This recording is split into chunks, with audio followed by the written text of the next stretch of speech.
जय श्री राम। जनकपुर में माता सीता का स्वयंवर चल रहा है। महाराज जनक ने जो शर्त रखी है वो है कि जो शिव धनुष को तोड़ देगा उसके साथ मैं अपनी पुत्री सीता का स्वयंवर विवाह कर दूंगा। स्वयंवर शुरू हुआ और सभी दूर दूर से विश्व के राजा महाराजा आए। बारी बारी सबने कोशिश की लेकिन कोई भी धनुष को हिला ना सका। कई राजाओं ने एक साथ मिलकर भी धनुष को उठाने की कोशिश की लेकिन नहीं उठा सके। तो महाराज जनक बड़े नाराज हुए, बड़े चिंतित हुए कि ऐसा लगता है कि पृथ्वी वीरों से विहीन हो गई है और मेरी पुत्री का विवाह होगा नहीं होगा, बड़े चिंतित हैं। आगे आज की कथा में देखेंगे कि क्या होता है, महाराज जनक क्या कह रहे हैं। आवे जानी को माखे भट मानी, वीर विहीन मही में जानी, तज हुआ से निज निज गृह जाऊ, लिखन विधि बेदेहि विवाहु। अब कोई वीरता का अभिमानी नाराज ना हो। मैंने जान लिया पृथ्वी वीरों से खाली हो चुकी है। अब आशा छोड़कर अपने अपने घर जाओ। ब्रह्मा जी ने सीता जी का विवाह लिखा ही नहीं है। सुकृत जाई जो पुनि परिहरऊं, कुंवरी कुआरी रहू का करऊं, जो जन तेऊ बिनु भट भुवि भाई, तो पन करी हो तेऊ न हसाई। यदि प्रण छोड़ता हूं तो पुण्य जाता है, इसलिए क्या करूं, कन्या कुमारी ही रहे। यदि मैं जानता कि पृथ्वी वीरों से शून्य है तो प्रण करके उपहास का पात्र न बनता। जनक बचन सुनी सब नर नारी, देख जान की भय दुखारी, माँ के लखन कुटिल भई भोए, रदपट फरकत नयन रिसोए। जनक के वचन सुनकर सभी स्त्री पुरुष जानकी जी की ओर देखकर दुखी हुए, परंतु लक्ष्मण जी तमतमा उठे। उनकी भौएं टेढ़ी हो गईं, ओठ फड़कने लगे और नेत्र क्रोध से लाल हो गए। कही न सकत रघुवीर डर, लगे बचन जनुबान, नाई राम पद कमल सिरू, बोले गिरा प्रमाण, लखन सिया राम जय जय राम। श्री रघुवीर के डर से कुछ कहे तो सकते नहीं, पर जनक के वचन उन्हें बाण से लगे। जब न रह सके तब श्री रामचंद्र जी के चरण कमलों में सिर नवाकर ये यथार्थ वचन बोले। रघुवन सिन महु जह को होई, तेहि समाज अस कह न कोई, कही जनक जसी अनुचित वाणी, विद्यमान रघुकुल मनि जानी। रघुवंशियों में कोई भी जहां होता है उस समाज में ऐसे वचन कोई नहीं कहता जैसे अनुचित वचन रघुकुल शिरोमणि श्री राम जी को उपस्थित जानते हुए भी जनक जी ने कहे हैं।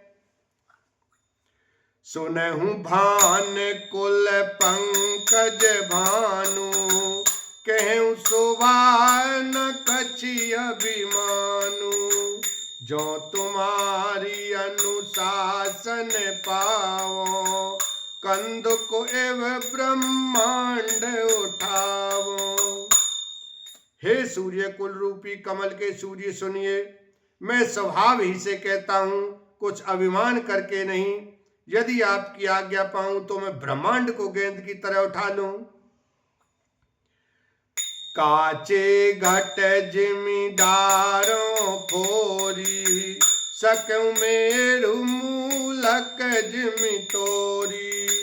तब प्रताप महिमा भगवाना, को बापुरो पिनाक पुराना।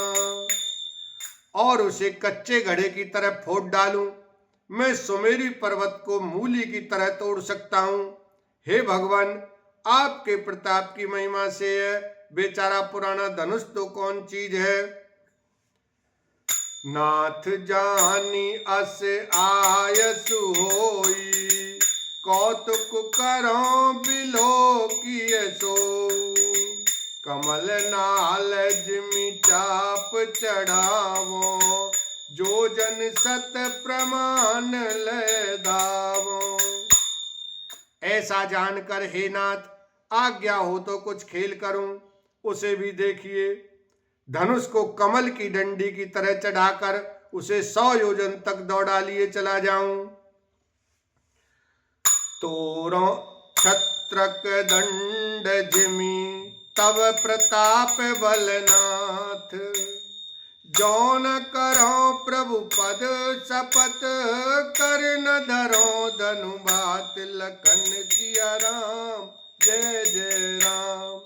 हे नाथ, आपके प्रताप के बल से धनुष को कुकुरमुत्ते बरसाती छत्ते की तरह तोड़ दूं।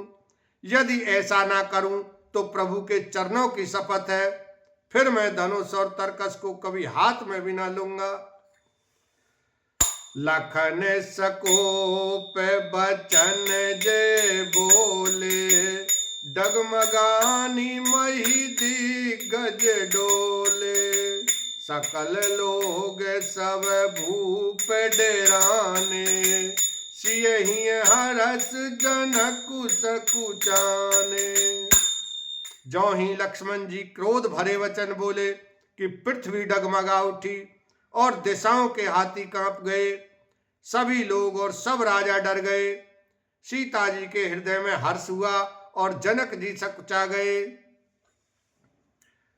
गुरु रघुपति सब मुनि मन माही, मुदित भये पुनि पुनि पुल काहीं। सैन्हि रघुपति लखन निवारे, प्रेम समेत निकट बैठारे। गुरु विश्वामित्र जी, श्री रघुनाथ जी और सब मुनि मन में प्रसन्न हुए और बार बार पुलकित होने लगे। श्री रामचंद्र जी ने इशारे से लक्ष्मण को मना किया और प्रेम सहित अपने पास बैठा लिया। विश्वामित्र समय शुभ जानी, बोले अति स्नेह में बानी। उठहु राम भंजऊ भव चापा, मेटहु तात जनक परितापा। विश्वामित्र जी शुभ समय जानकर अत्यंत प्रेम भरी वाणी बोले, हे राम उठो, शिव जी का धनुष तोड़ो और हे तात जनक का संताप मिटाओ। सुनि गुरु बचन चरण सिरुनावा, हरस विषाद न कछुर आवा।